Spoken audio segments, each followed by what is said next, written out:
You are now listening to the Purple Fox Podcast.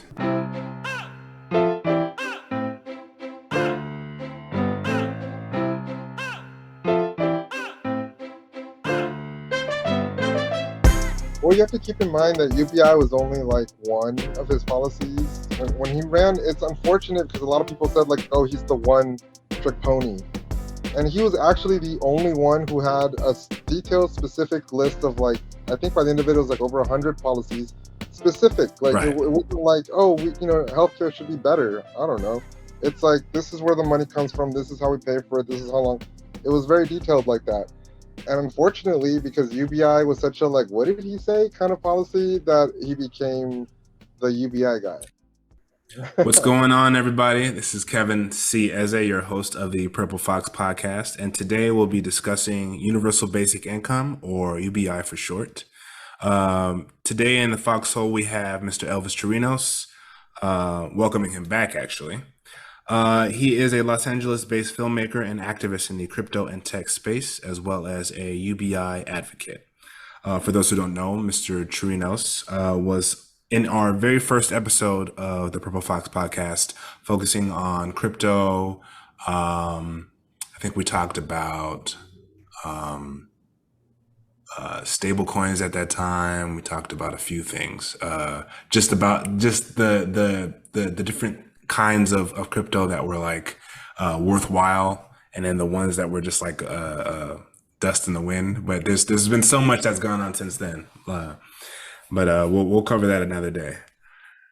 But just for the audience, give some context about what we're talking about here. What is UBI? UBI, Universal Basic Income, is a government program in which every adult citizen receives a set amount of money regularly. The goals of a basic income system are to alleviate poverty and replace other need-based social programs that potentially require greater bureaucratic involvement. The idea of universal basic income has gained momentum in the US as automation increasingly replaces workers in manufacturing and other sectors of the economy. So I asked you earlier, but I want to get your take on it again. When did you first become aware of UBI? um, a little bit out of college, or I guess Star Trek. Right. And we were trying to figure out what the name of it was on Star Trek, but we couldn't figure it out. Right. Yeah. But the concept was there. I think from hmm the sixth one. hmm Uh, that just made me think of something. But like, um, I was doing some work in the film making kind of industry. A lot of us are hobbyists, like writers, a lot of the time. So I was working on a short film. I wanted to make it about something kind of Black Mirror-y, kind of like near future. So cryptocurrency was in that space. So I started looking into that. I learned all about like how crypto worked, but then how like smart contracts and Ethereum and world computer, and that lends itself really easily to like something like UBI. When UBI came into my field of, I want to know more about that, I guess. And then Andrew Yang was running for president like that year. So then it went right into him. And then the Joe Rogan podcast had just happened. So I checked that out. Like it just lined up perfectly. And uh, versus the research I was doing, what's interesting, I even like wrote this in my notes, but there's a way of talking about UBI that they've been talking about since like Greek times, which is in this like philosophical, like, well, what if we give them all money? Will they work? What does work mean? And it's always kind of like that. Right. And No, then, no real ironing out of the policy or no, it's but it's just always like, like, I wonder yeah. what would happen. But they were talking about it in so if we tax them and that money goes there, this happens. Here are the stats. Here are the research. And I'm like, they're like talking about it like if it was really gonna happen. That really piqued my interest. Again, like my research was very philosophical. His was like, this is how we're gonna do it. And from there, I learned a lot, not just about UBI, but just kind of like money and the economy and like the world economy and a lot of things like that, investing and how all that stuff works. Yeah, so around circa 2018, 2019, UBI. Yeah, I would say the first time I heard about it was definitely during the campaign. I think Yang wasn't. relatively well known on the campaign trail yet. I don't know. I'll continuously keep beating myself up for this, but for some reason I was on the Buttigieg train. I know you know that. Yeah, never again. Yeah, I just kept hearing about this thing, UBI, UBI. I was like, what is this thing? So I looked it up and I was like, wow. And then he mentioned it on the campaign, the debate stage, Yeah. and it was almost like the I don't know if it was an arena or wherever they were. It was one of the last times that Yang was on the debate stage, and he Oh, mentioned it. It might have been Iowa actually. Yeah, and then the room kind of went silent when he fully fleshed out the idea. And I think the only person that actually said something was actually Buttigieg, and he was like, some side comment like, well, it's original. I'll give you that, or something like that. yeah, Whatever. I remember that. Yeah, Yeah, whatever he said. yeah, But yeah, yeah. that's probably around the time when I was hearing about it the most, and so I did my own individual research on it.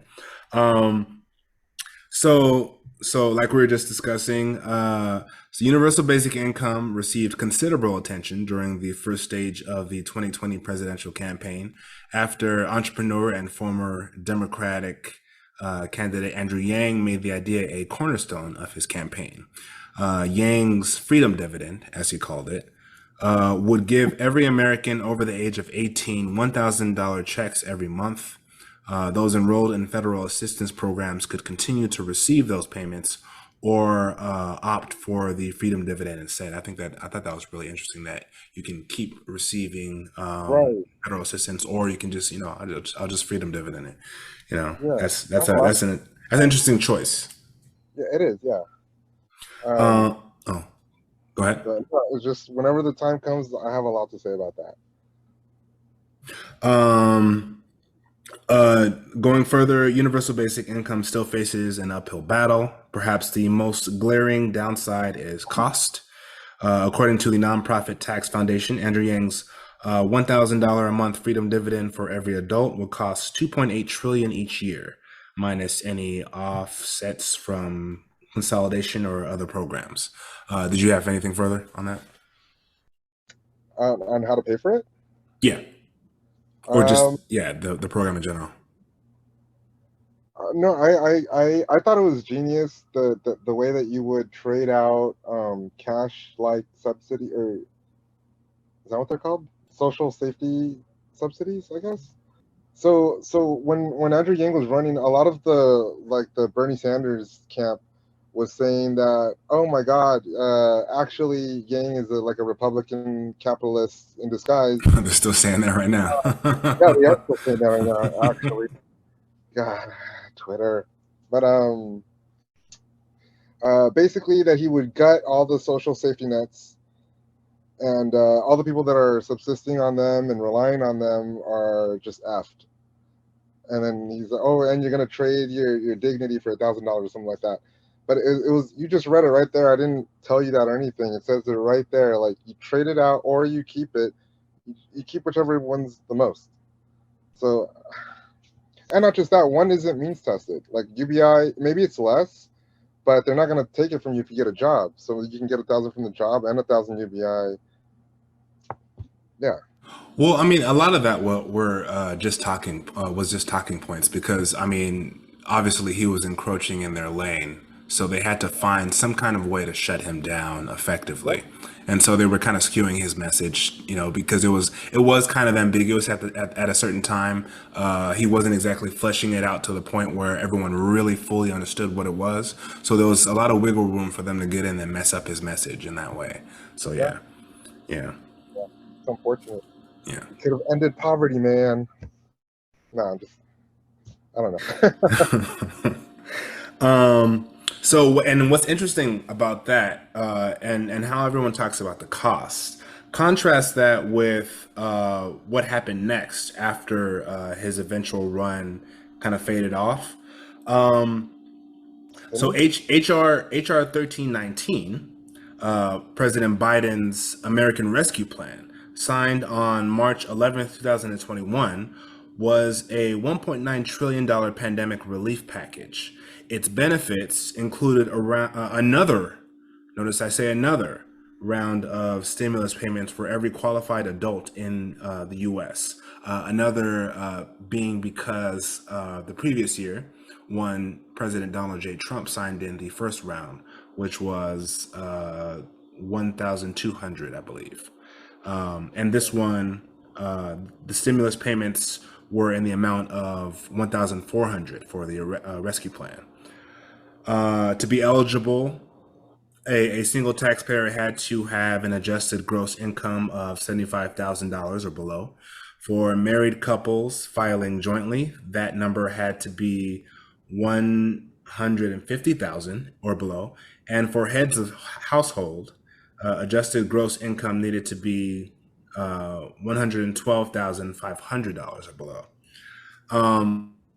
So I just thought it was interesting that everyone's screaming for the length of his campaign tenure, that this thing is ineffective, it's cost ineffective, and then when crisis hits, we're all forced into implementing the very same system that, in fact, I think that's probably why they had the idea to do that in the first place, because it was so prominent after his run, you know, that was like, oh, okay, maybe we'll just do that. I'm sure.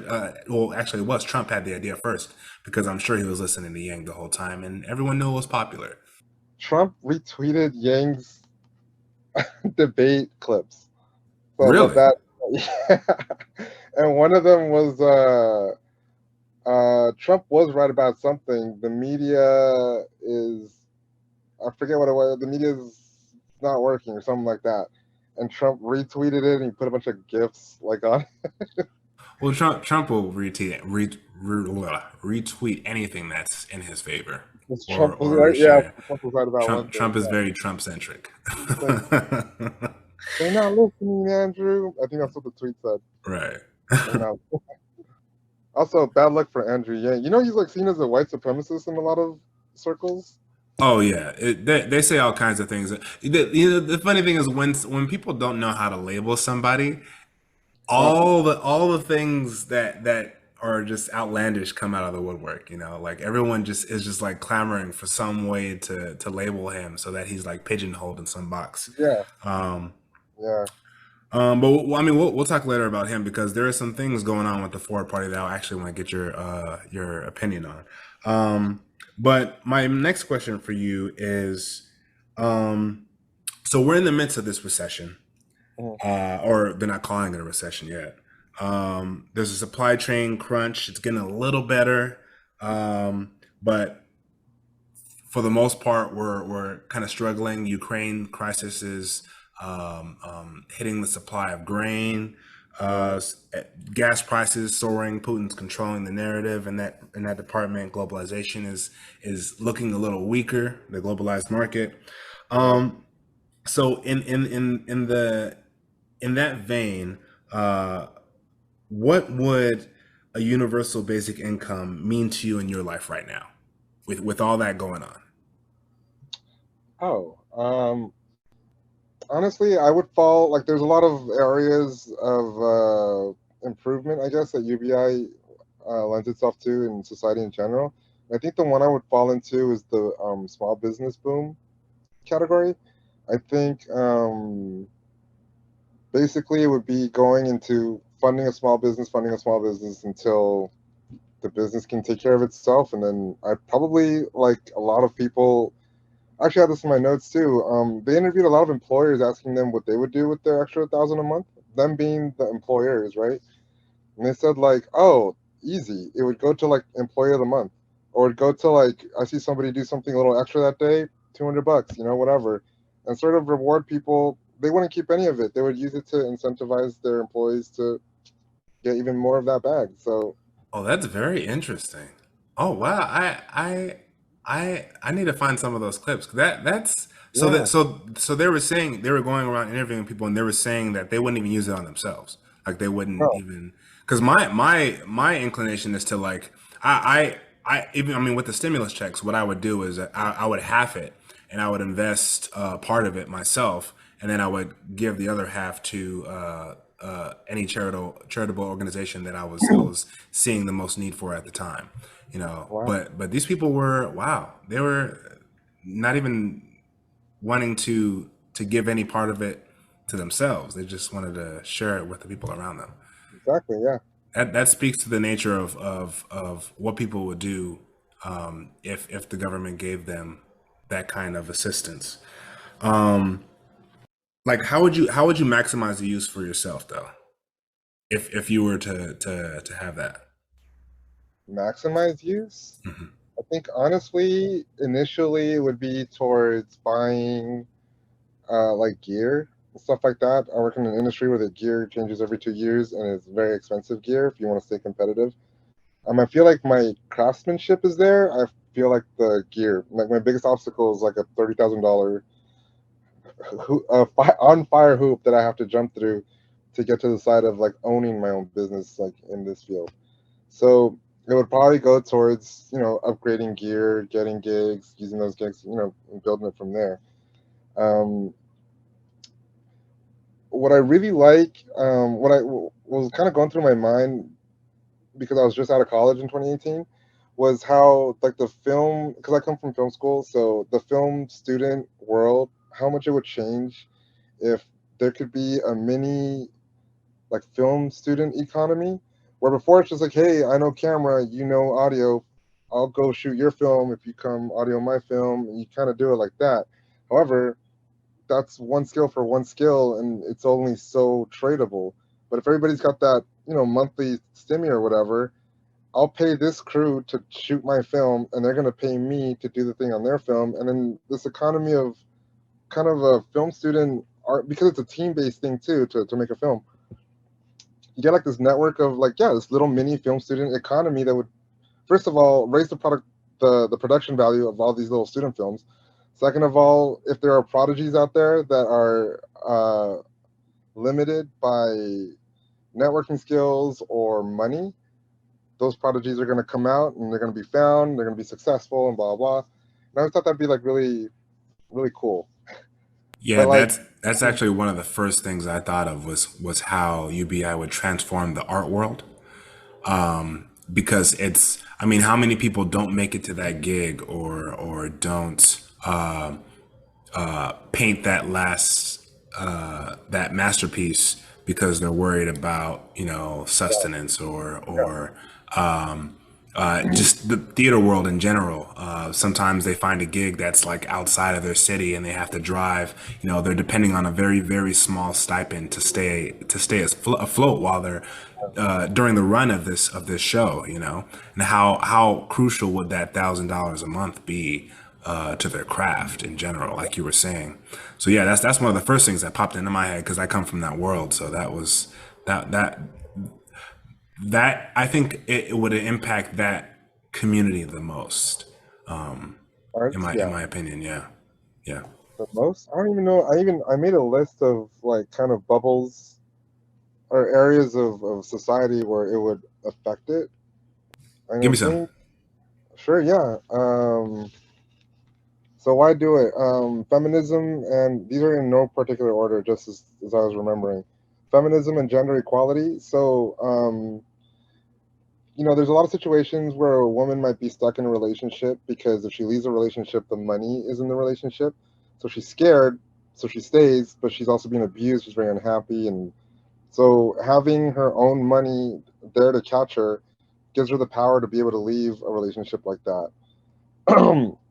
So there's a lot more, and that power dynamic is applied to a lot of things. I got some more here, but that's just one of them. Where in an abusive relationship like that, you have the power to leave if need be. Also, gender equality in the workplace in terms of payment. So if I'm a woman and I find out whoever is getting paid more than me, I can say what's up with that and pay me the same, or if not, I'm just gonna leave and I'll be fine. I'll find a job that will pay me, and I have my experience here now to back that up. So that dynamic also changes with the employers. Like if an employer knows all his employees do not need his job to survive, then he's going to be a lot more fair and see eye to eye, be more understanding because he knows they're a lot more valuable because they know they have the specific skill set to work here. He also knows they can all leave. So he's going to make it as awesome for them as possible, right? Small business boom. I think there's a lot of people that are just a couple $1,000s away from starting their own business. Do you know how many people I knew in high school that wanted to be like real weed dealers, but they just couldn't get to that next level from Right. their house? Imagine today it's legal and it doesn't take that much to start up. You don't even need a brick and mortar. You can run it from a warehouse. You don't even need all the licenses. I mean, there's a lot of delivery services too now, so it's not Exactly. even, yeah. Exactly. No on site, just delivery. Right. And they come to you and there's an app. Ugh. Arts boom. We already kind of mentioned that. Mental health improvements. So a lot of mental health problems are exacerbated by finances, and their mental health problems make the finances. Can sometimes, if you're having an episode or something, or a mental breakdown, or just too many bad things happen in one day, your performance at work could be so bad that you lose the job, and now losing the job is going to make you go into another mental breakdown, which is going to make it, and you get this vicious cycle of bad mental health environments. So if you know that no matter how bad you fuck up, you're gonna be fine. Like you're gonna have shelter, you're gonna have food, and you're gonna have clothes and water, or whatever. Well, then you're not gonna be so freaking stressed out about dropping that pencil or whatever. Whatever is gonna trigger you that day. So mental health improvements across the board, and that's really important because in a lot of pilots where they did UBI, like I think they did in the Netherlands, they did in Portugal, I think, and a couple other places. It's starting to be more and more pilots now. But a lot of the things they found, what everyone's worried about is that nobody's going to work. You give them all free money, they're all going to stay home. And like, oh Right. no, the economy, oh no, Right. Right. which is unfair because during COVID they were saying that like, oh, they got their stimmies and they're staying at home. I'm like, yeah, because also there's a virus and they have grandparents. What are you talking about? Like, Not even to mention without any other kind of financial assistance to disincentivize air quotes work. I mean, we just saw something happen without that, which was called the Great Resignation, and people quit on their own. There was no financial assistance; they were just fed up. So what is the argument when you're saying that giving them more assistance, incentivizing them to actually enjoy their work would make them stop right, working? Doesn't make any sense. that's exactly true. Yeah.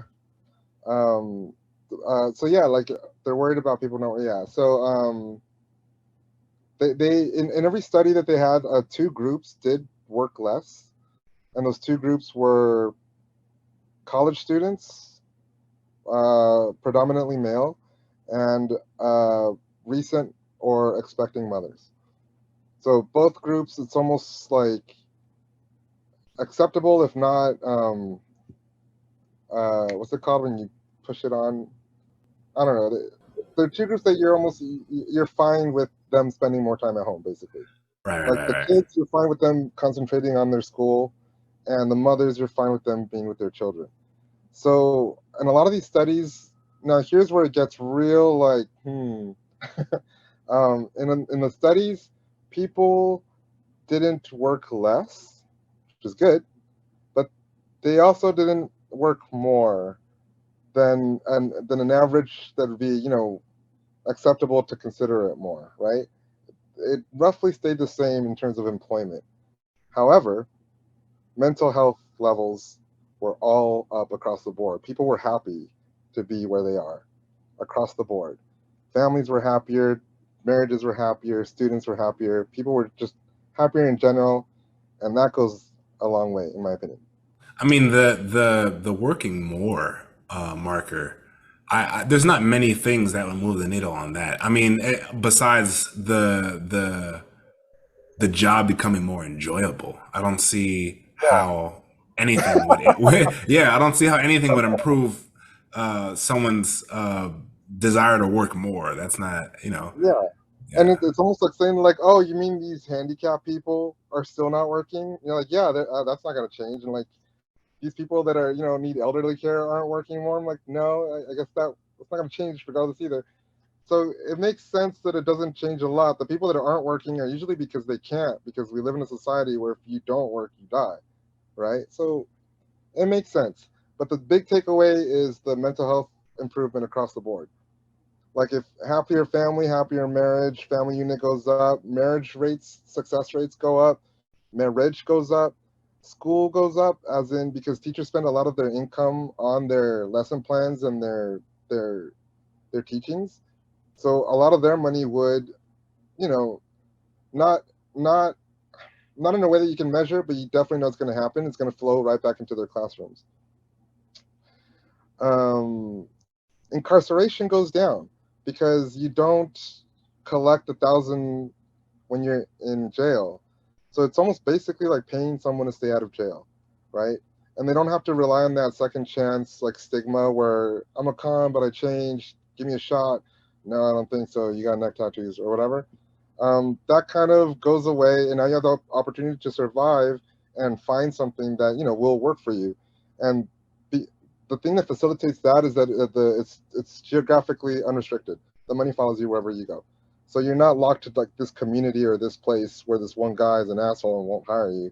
You can pretty much go anywhere, and I you're mean, gonna be I can see that completely because I mean even let's take all the recent petty crime that's been going on in California. yeah, I mean, there's a reason why they said it's kind of a failed policy from the one guy who was recalled in San Francisco. I forgot his name, but also the kind of lockstep policy that Gascon is actually implementing down here. The whole if it's under $1,000, you don't get penalized or arrested sort of policy. All these shoplifting events that are happening at like Walgreens, and they almost ran Walgreens out of business in San Francisco. It was just bad yeah, up there. But they would have little. I'm sure they're pawning all this stuff. I mean, all the catalytic converter thefts that we see. They're probably pawning all this stuff for petty cash, you know. So if they're getting this cash already as assistance, there would be less incentive for crime. So I can definitely see that how incarceration rates will go down. exactly, yeah. Yeah. Like if you know you're going to be fine, yeah, you're going to be fine.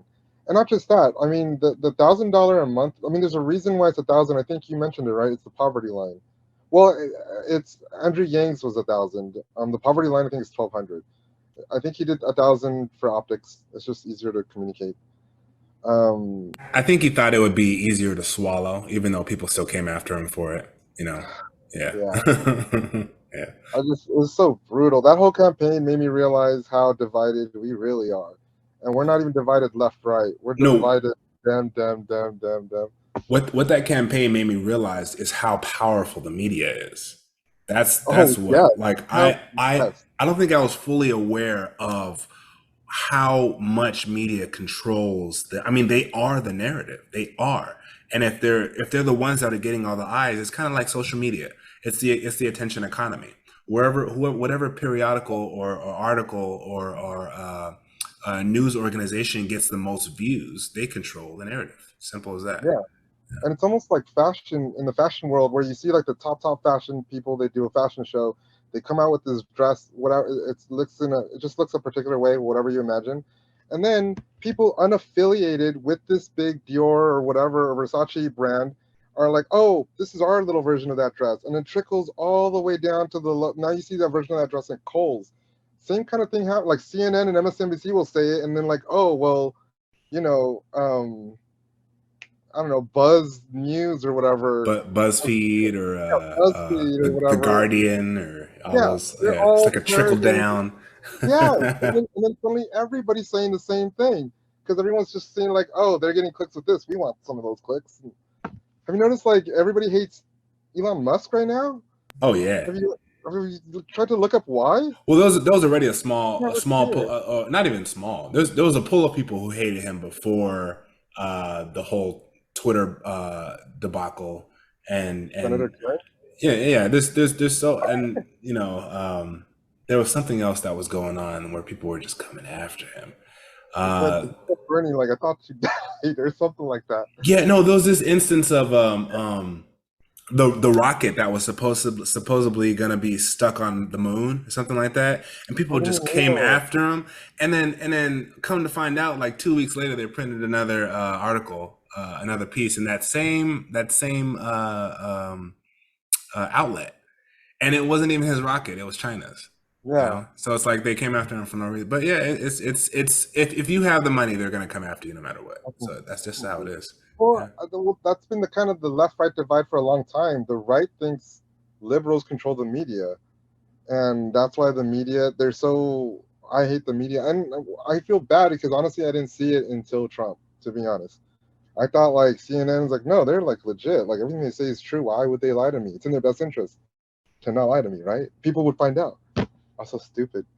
But yeah, that's completely true. The media has, I think, all the power, and people control the media. So it's like those people have all the power. So my next question, how do you reckon with the fact that our elected officials don't see this as an opportunity to jump on? Like what kind of leader would prioritize this? I mean, with the exception of Andrew Yang, he's not really an elected official at this time. But like how do you reckon with the fact that they don't see this as like a current need? It has to be an elected official. Like, what do you mean? Who would pony? Who would write it? The bill Like, or what? yeah, how what do you make of the fact that no politician is jumping on this I think. currently? I think first of all, there's a psychological barrier to it. Someone actually wrote a book about it. It's called, I forget what the name of the book is called. Sorry, but the main kind of aspect of the book was he was dividing the mind into two parts, or two like levels, and there was a mindset of abundance and there was a mindset of scarcity. And the thing is, most things in nature evolve with a scarcity mindset, right? All of evolution is based on competition. Like, Was it Stern? Is it the book that Andrew Yang read? I remember there was a book that Andrew Yang said he read, and he was like, "Oh, like it opened his eyes to UBI at that it point." is a book Andrew Yang read. I don't know if it's heard No, it's something Stern, something or Stern. Stern. Yeah, but anyways, keep going. Like, was it written by a famous psychologist? I don't think he was famous, but he was relatively well known because I remember he was invited onto Yang Speaks, or not Yang Speaks at the time, but it's now called the Forward Podcast. But yeah, and then they were discussing the book and how Andrew was inspired by it. But yeah, anyways. It could be. It could be. I remember him talking about the book in several of his like stump speeches. His stump speech had varied a little, and one of the places he did say it was on the Joe Rogan podcast. And yeah, that scarcity mindset thing rang really, I guess, true to me, because the biggest challenge with telling someone, hey, if you vote for this person, you get $1,000 per month in perpetuity for life. Their first thing is like, nah, against their own best interest. Like, no, I don't think. What's the catch? And it's always like the most common response is what they would do with their money. It's like, oh, I would help my grandma. I would get the roof done. I would invest. Oh, a small business. Blah blah blah.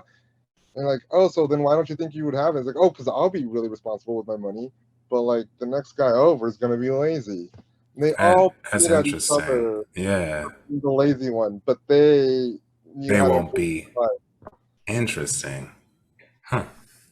It's a weird mindset, and I think that comes, yeah, Yeah. like I think he said in the book. I think all of evolution is based on a scarcity mindset, right? Competition is Oh, for the sure. catalyst for all evolution. Yeah. So since we also have that mind, the thought that like if we get it, someone else shouldn't is really engraved, I guess.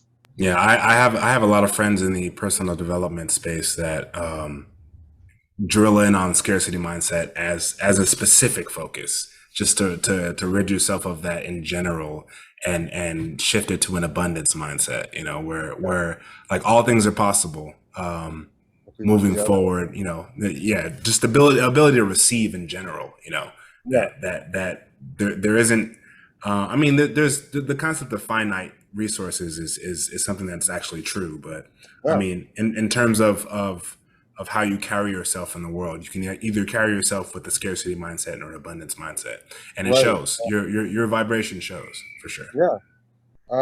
I think also for sure money can change that. A lot of times when people work really hard for their money and they hit a spot where they're stable, it's coming in, they have systems in play that kind of take care of themselves. The bank account just keeps getting better and better. They also change their outlook and like, oh yeah, with a little work, with a little passion, with a little blah blah, you can have more. I bet if I help this person, that person, let's see the positive side and everything. Let's help each other. That like the Gary Vee types, like those kinds of people come out from realizing if I can do it, you can do it, and then they sort of evolve to have a mindset of abundance. But it almost feels like you have to do that in order to get it, and you don't. Like you said, you can focus on the good, work at pool resources, work together. We can all win. It doesn't just have to be strong and survive, and we can all be happy and have better lives, which is what UBI is trying to do. Where does that specific policy UBI rank for you in terms of um, sort of like political issues, like healthcare for? I mean, that's kind of related. Healthcare for all, UBI, criminal justice reform. Like, where does it rank for you in terms of UBI, importance? Yeah. I think UBI would I would be like I want to say like third or fourth in my top five, maybe even five if there's one I'm forgetting about. But I think democracy reform, and I know that's a big blanket, Yeah, that's a big. but like Well, I mean, specifically ranked choice, but yeah, that's a big one ranked for me. choice, That's a big one for absolutely. me as well. Yeah. Yeah, yeah, Um, yeah. yeah. Um, do you feel called to like actively support for it, like advocate for it, like I did protest city hall, uh, Tuesday or next Tuesday? Are you there? Like that kind of advocation? for ranked choice voting. No, for UBI. I did do that. Oh, you I did. When was this? I went out. There's like videos of it too. During Andrew Yang's campaign, we got a Walnut chapter together. I made friends with a bunch of 50-year-old Asian people that live locally. We came up with a plan. We had times and places where we would meet and trade shifts and stuff. We were part of that whole thing in California where we would go over overpasses and hang UBI and Andrew Yang signs and stuff. Oh So wow, I think I saw you guys a couple of times. Yeah. it got big for a while. We covered a few freeways. Wow. How deep were you guys? Like how would you Uh, how it went from like 6 or 7 of us at Applebee's to like I don't know, more people. I started seeing people I've never seen before, and I'm like, where did you? It's like, oh, we were the Roland chapter, and we just merged and stuff like that. But Yeah, I'm becoming more and more acquainted with some of those people too, as I kind of get to know more and more people who were in the Yang Gang camp. And you know what's interesting is I feel as if I had known about him before, I don't think I ever would have been flirting with the possibility of a Buttigieg right, administration, because yeah, that it's actually way more in line with what I was looking for. I knew there had to be something. There were fundamental like differences from what the two of them were saying. But I feel I wasn't being adventurous enough.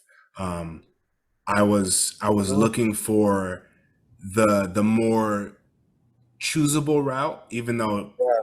he's honestly not really the more choosable. No, it turns out Biden was the most choosable one. I mean, the fix was in from the beginning. It was, yeah. I now refer to that as Buttigieg gate. uh, Yeah, he took our money and ran, man. yeah. Never again, man. I contributed a lot to that guy's campaign. Oh wow. I was very upset about that. I'm sorry. Oh yeah, I'm sorry for myself. What? I like How do Buttigieg, I? by the way. I just didn't want him to be He's president. he's a good guy. You know I underestimated the DNC's ability to move so quickly to find a no name and coalesce around him in Hmm. that way. That's why I thought Yeah, he was untouched. I thought he was like a true independent in that space. I knew he was a Democrat, but I didn't. Yeah. yeah. Um. Okay. But anyways, what opportunities and or possibilities do you see um, the sort of push for UBI to create for the nation? So say it's past um, 2024. How do you see that playing out after that passing? for that next 10 years or 5 years?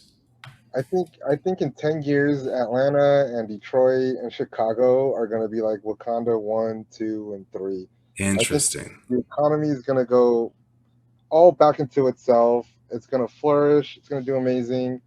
Everybody's out of scarcity mindset. They can see the changes in the community. Yeah, I think there's going to be a really big boom in places like that. You I don't see think, any downside around that?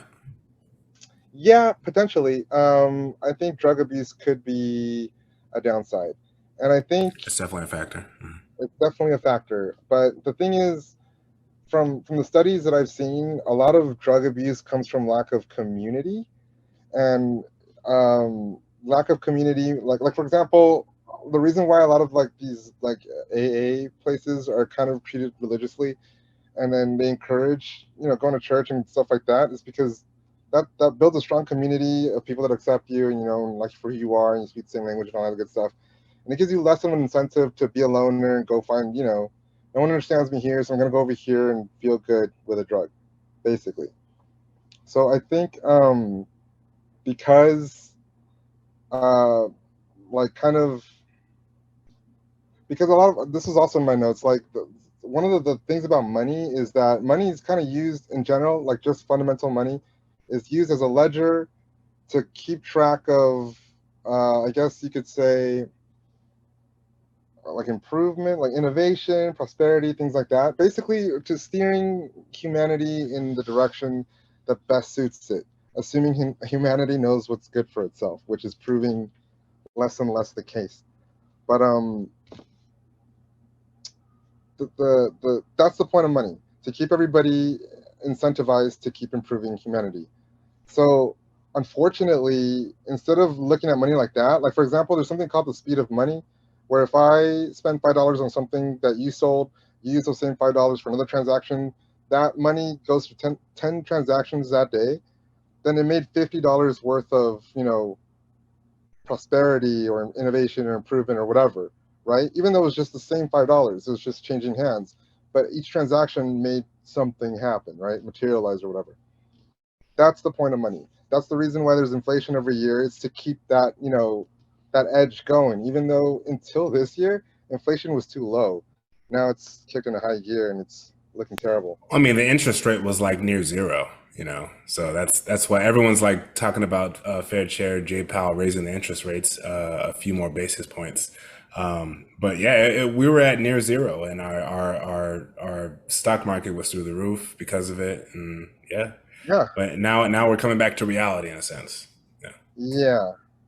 But it's also what I don't like is that people are saying that it's inflation because of the stimmies. And I'm like, you saw that breaking points. I think that's that's a talking point for sure. I think if there's any kind of inflation, it's because the globalized market was literally destroyed after COVID-19. Yeah.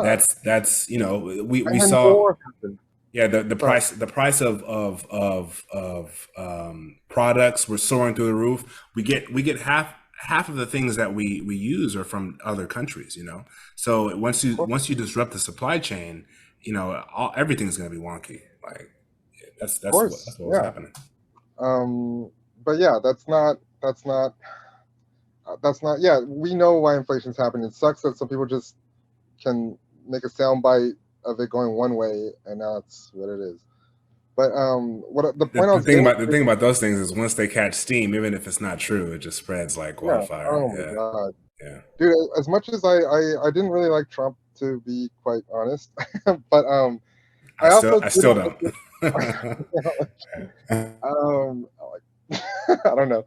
I just get a lot of flack for saying that. So I whatever. Anyway, the point.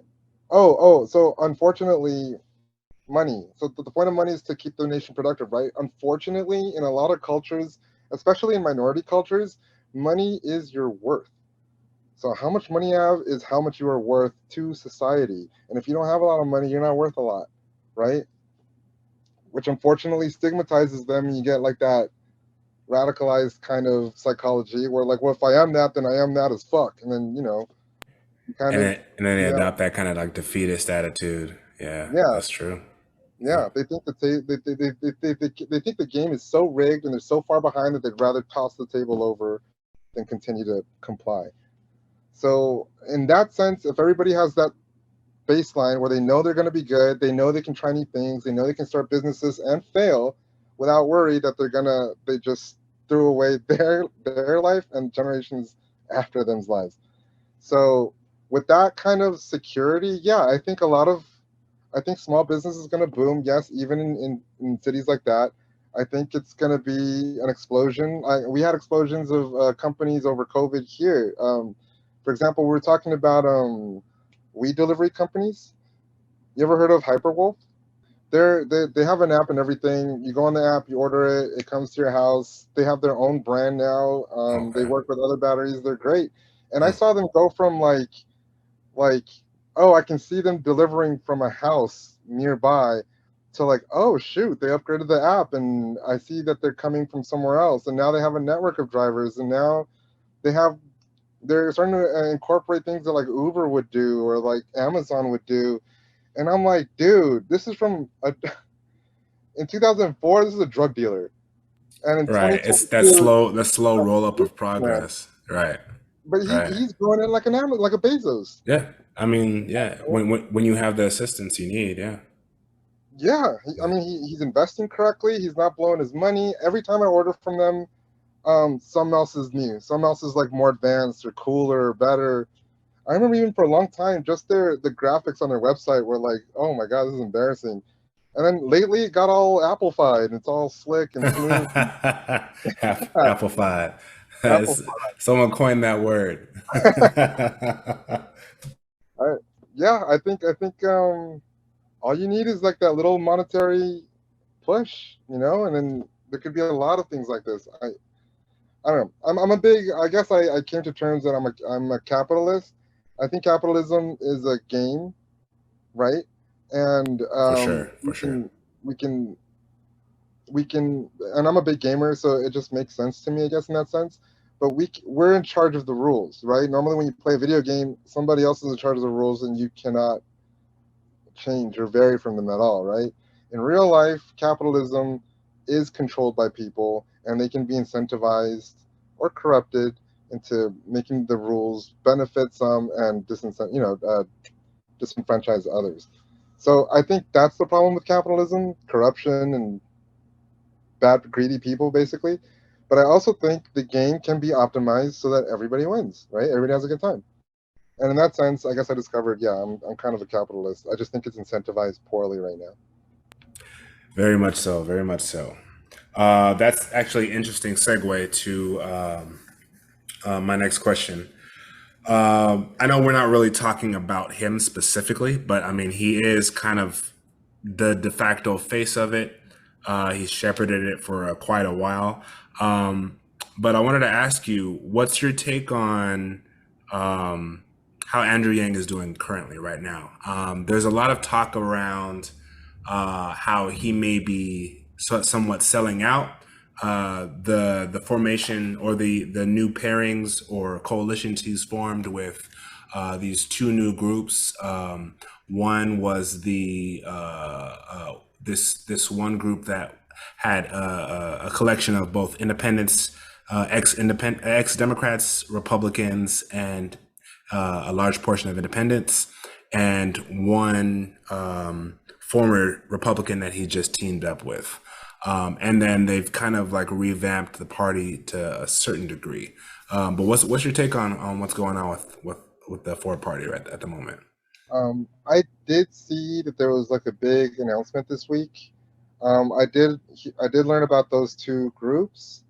I'm not sure what else they did to like revamp the party. I did see some like oh, I'm blown away by all the love we got for something, but I didn't really quite catch what it was. Well, the big smoke that everyone's kind of like making a hubbub about. I just watched this segment with Kyle. You know who Kyle Kalinske is? Yeah. Yeah, one of the Crystal Kyle and friends, that kind of whole vein. But yeah, he was making a note of how there's no mention of the freedom dividend anymore in the website. But I'm like, I mean, that can go one of two ways. That could be they've scrapped it. That's kind of uh, disbelievable because of how much he's championed it. And if that is the case, then it can be seen as him selling out in that way.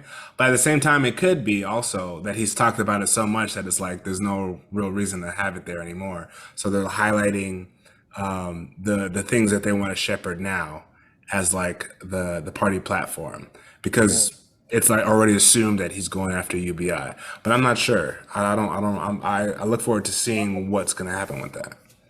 Well, you have to keep in mind that UBI was only like one of his policies when he ran. It's unfortunate because a lot of people said like, "Oh, he's the one trick pony," and he was actually the only one who had a detailed, specific list of like I think by the end of it, it was like over 100 policies, specific. Like Right. it wasn't like, "Oh, healthcare should be better." I don't know. It's like this is where the money comes from. This is how we pay for it. This is how long. It was very detailed like that. And unfortunately, because UBI was such a like, what did he say kind of policy that he became the UBI guy. Kind of the out there guy, like, oh, this guy just wants to give everyone Yeah, free money, which is what makes sense around him leaving it off the platform because it's like, yes, maybe we will pursue this in some form, but I don't want this to be defined by UBI, which makes complete sense to remove that. But I mean, we'll see. that's where I was going with it. Yeah, Uh, UBI is a heavy policy to bear um, in terms of being taken seriously. So even though like a lot of these groups do support UBI, I don't think they want to make it the flagship policy proposal that they're going to. They don't want to be the UBI party, going to be the Ford party. And I think what's more important than UBI, what's more important than Medicare for all, what's more important than American scorecard, carbon tax, name your favorite policy, and I'll tell you that this is more important than that. And that's ranked choice voting, and that might be it's it. the anti gerrymandering one. I forgot what it was called, but it's That one something. sounds tricky, but yeah, No. probably. Yeah, but I Sounds know really tricky. this time around ranked choice voting for me is very important. So that's Yeah, yeah, because I agree. you're not gonna get any of these policies through if you don't have somebody fucking that cares about what you care about. So in order for any of these things to happen, yeah, democracy reform, like anti-corruption stuff, stuff that does that transparency clauses, stuff like that. That's definitely number one priority. Once we have those set, let's go all in on Medicare for all if you want, UBI if you want, whatever, it doesn't matter. Personally, me, I really like the American scorecard, and I don't know if you were Yang Gang, it was probably one of your favorites too. If you're not, then you probably never even heard of it. Yeah, Have you? can you do me a favor and flesh that out for our audience? Absolutely, yeah. So the American scorecard was a system of tax incentives and disincentives that would steer companies towards directions that would more benefit humanity. For example, if the kids in your city have higher reading levels, they're tested and their reading levels come out, or their words per minute come out higher, or their what's it like critical thinking? What's it called when you understand what you're reading? Like assessment. Yeah, kind of, yeah. Like their assessment skills, critical thinking skills. If Hmm. all of that tests and they go up, then they get a huge tax deduction where they can keep like a huge number of their tax, goes back in their pocket. So now they're incentivized. How much is that tax worth? Oh my God, 15%. That's however $1 billion. Well, what costs less than $1 billion that would make all these kids better readers? And now they're looking for ways to improve their community. And the American scorecard would go down the mental health levels, water purity, happiness levels, mental drug abuse, clinic, retention. Like all these things would be scored. And depending on your score, you get huge bonuses, basically. And then that way we're steering the ship again in the correct direction. Now these companies will be looking for ways to improve humanity. I freaking love that. That's interesting. I was just having a conversation with a guy, I think yesterday, around how to incentivize big money to skew the market towards the working class, and that seems like a very good way to do that. You know, if they're getting their own benefits from this scorecard that would become universal, then yeah, their incentive would be, it's kind of like what we do with environmental regulations, how Yeah, we incentivize those companies that are working towards net zero, yeah, and we give them more bonuses and exactly. benefits. Yeah. And instead of that, we take mental health seriously as a nation. And I think at this point, like if you ask Republicans, what should we do with the poor people of San Francisco stealing stuff from Walgreens, and Republicans are going to put them in jail, get them out of here, all that stuff. And and then you ask them like, what about the ones with mental health? And they'll be like, yeah, I don't know, mental health is a real problem in this country. So like on both sides, people are like, dude, what are we going to do about mental health? Because a lot of people on the street are just bipolar. That's it. They're bipolar. They don't want to be helped. We don't know how to help them, and we don't know what to do about it. We don't know what's causing it. We don't know how to treat it unless they want to be treated. It's a huge problem, but they're not approaching it from there. They're approaching it literally what to do with this body on the street. You know. Oh, and yeah.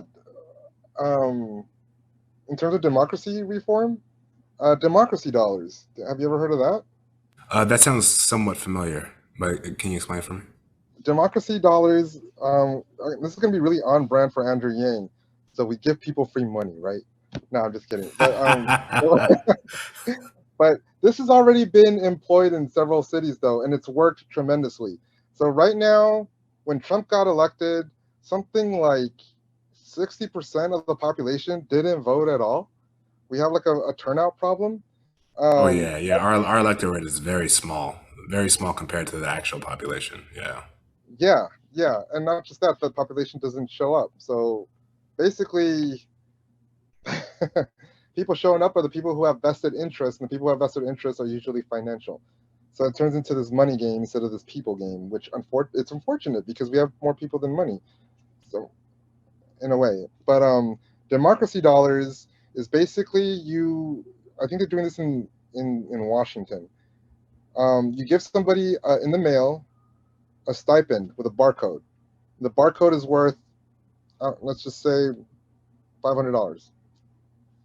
If you don't use it that year, that QR code or whatever gets cleared out and it gets put into an account that's going to be redistributed into these barcode dollars next year. So use it or lose it, basically. And every election, everybody campaigning, everybody canvassing, everybody running for something can accept this money as real money for their campaign. So if I have $500 and all I can spend it on is people running for office, well, all right, who's going to get my $500? And then you actually look into who's doing what, and like, you know what, this guy's actually pretty legit. You can have my whole $500. And now you have an entire state all giving money to the people they believe in, and the people they believe in now become, the big donor people that get all the money because you out buy the corporate money 10-1 as a state. So you'll be able to outbuy them. They could put all their money. They could put $3 million into Pete Buttigieg. It's not going to match the 30 million they got from just people who saw his video online and gave their democracy dollars to that guy. I Right? believe I remember him speaking on this, and this is to end big money corruption, right? Yeah, In inside yeah. of campaigns, yeah, for sure. Basically outbid it. Yeah, yeah, yeah, yeah. That's a very good idea. I Yeah, remember hearing him speak on it's funny. A lot of his ideas and pitches are like so unpoll tested and no. Oh, protest. um um consultanted, that they sound so out there, but they're when you actually sit down and think about them, they make sense, but they're just so they're not something that seems like the norm for our political system. You're right. I have something to say about that because I've heard that a lot. They're like, oh, he's so out there. Where does he come up with all these ideas? And when you say they're not poll tested, you're right. They're not poll tested for public optics, right? But every single one of his ideas is, I think none of them he came up with himself. He saw where else in the world this problem was happening and what they're doing to solve it. And then Right. he sees like examples like in Portugal and Brazil for like the rehab clinic stuff.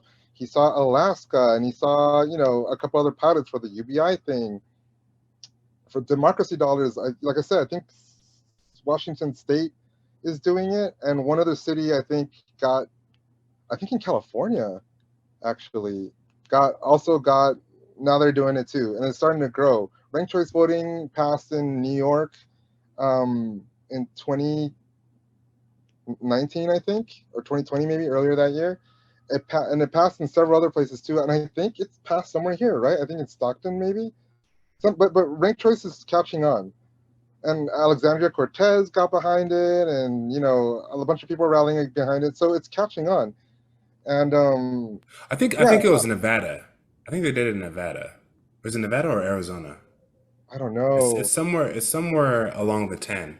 I know it was one of those Oh, I think it was either Arizona or Nevada that did the ranked choice.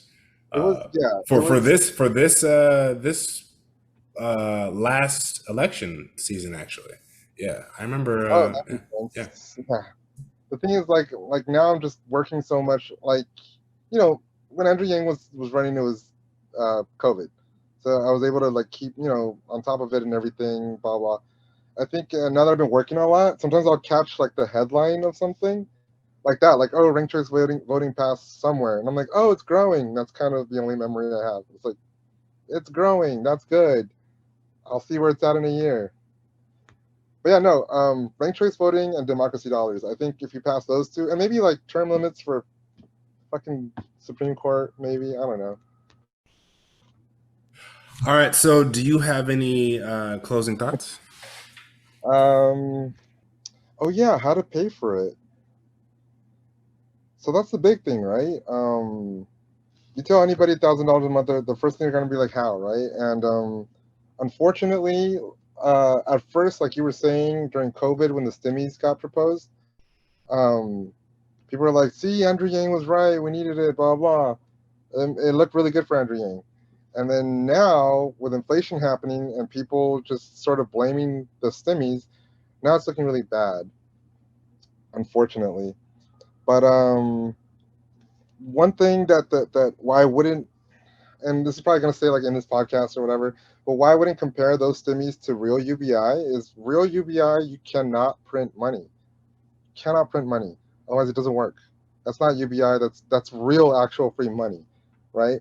You oversaturate the market with free money, and then money is worth less and less. It's what happened in my home country of Venezuela.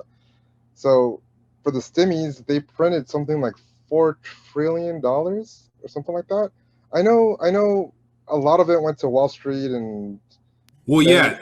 yeah, a lot of it was a lot of it was I think it was 9 trillion, and it was tied up in mostly bonds, T bonds and was it mortgage bonds and T bonds, yeah. But Yeah. it was basically quantitative easing. Yeah, it was Okay. a bailout for the big banks, and you know how they Yeah. usually do it. Yeah. Yeah. Yep. So I think of the 9 trillion, then I think four went to just banks, right? And five went to the stimmies. I'm sure Oh, most of no. it went to the banks. Yeah, most of them. Okay, yeah, I do remember now when they broke it down, and it was like less than a quarter of it went to the stimmies. Now that I remember. So yeah, that's not real UBI. That's printing money and stimulating the economy, hopefully, and crossing your fingers and hoping it all turns out right. Cannot print money. So you have to reallocate money. I have a list here of like ways that he said you could fund it, and then ways that like anybody I've heard other people say they could fund it.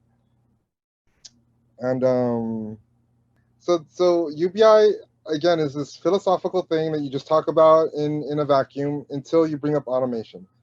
And once you bring up automation, you got to sort of think of things realistically. And one of the things that he did actually propose was a robot tax. And I know it sounds a little like, I how can you remember do that. Yeah, I that? remember that. But basically, for every mile a robot is gonna drive instead of a driver, you tax it, right? And you tax it at a rate that it's still super good for them to use robots, but we also get some of that benefit. Facebook ads, Google searches, Uh, yeah, basically anytime there's like a crypto exchange, even there could be like a VAT tax taken out. The VAT tax is like the big one, and VAT tax was very controversial because they passed it in Europe, first of all, and it was in direct competition, I guess, with the wealth tax, like Bernie Sanders and shoot, what's her name? I can only think of Senator Karen. Karen Bass. Elizabeth. No, Elizabeth Moss. Oh, Elizabeth Warren. Warren. Yeah. Elizabeth, Elon Musk called her Senator Karen once, and that just stuck in my head. Oh, Elon, man. I think that's when the media like, all right, we got to get him.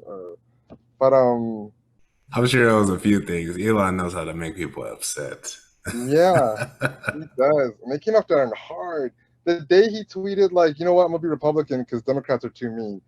Sexual assault, Elon Musk, unbelievable, no proof, but she said it. Like, oh my God, really?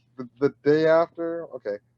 Anyway, the VAT tax is a value added tax, and I remember having like arguments with like Republican friends about this because they're like, I don't want another tax. Nobody wants another tax, right? Um, the wealth tax, unfortunately, we touched on this in the crypto episode, but like, it's hard to tax a painting. It's hard to tax a stock that isn't being moved or sold. It's hard to tax, a yacht in another country. It's this is a very complicated thing to figure out. So value added tax means that it's almost like your regular tax at the store. You scan something and it adds tax. The regular sales Yeah, tax. Yeah. yeah, it's just the sales tax. However, the value added tax is important because you can aim it at stuff. It isn't like across the board. So the value added tax would be basically taxing luxurious lifestyle. So the wealthy, in the country tend to buy things and do things that most of us wouldn't.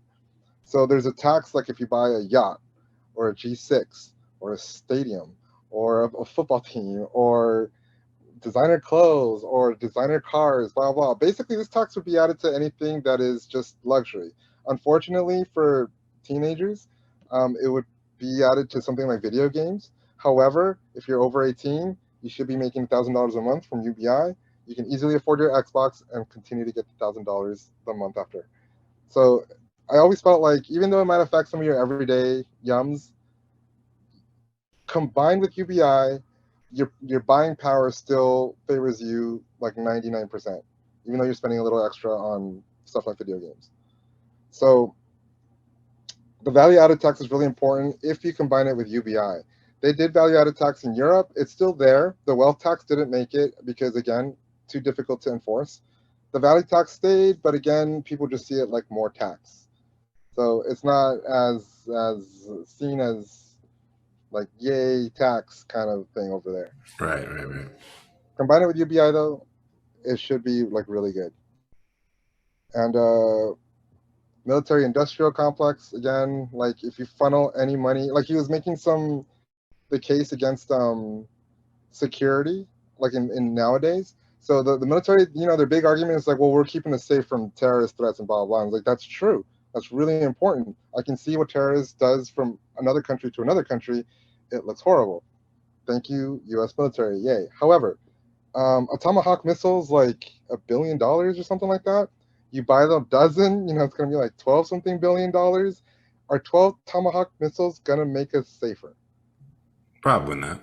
Probably not. We have a lot. We have enough to engage in an entire war. I guess if the war is happening and we're running low on Tomahawk, we could write a policy.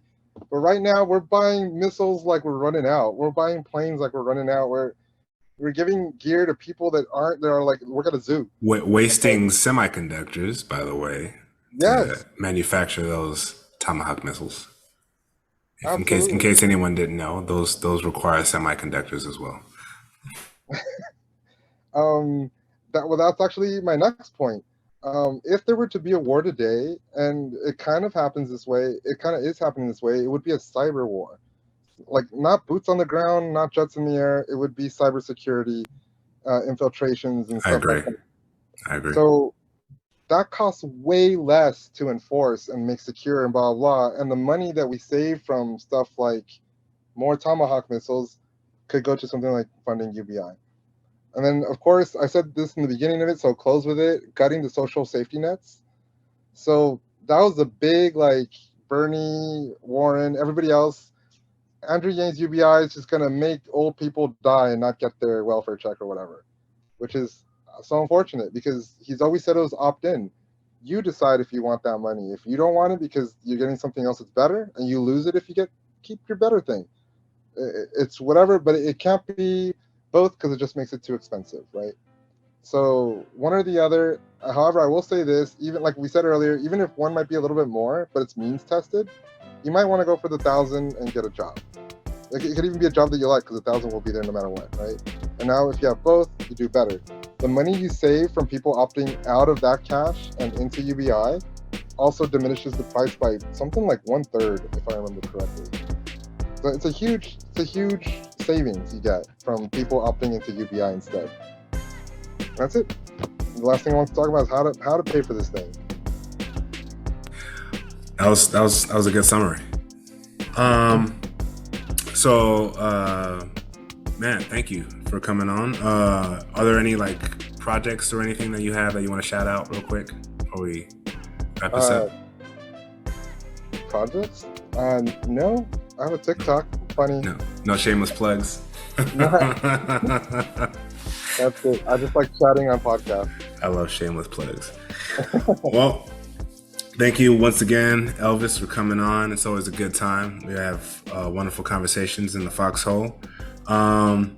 This is your host, Kevin C. Eze, once again, the Purple Fox Podcast, signing out.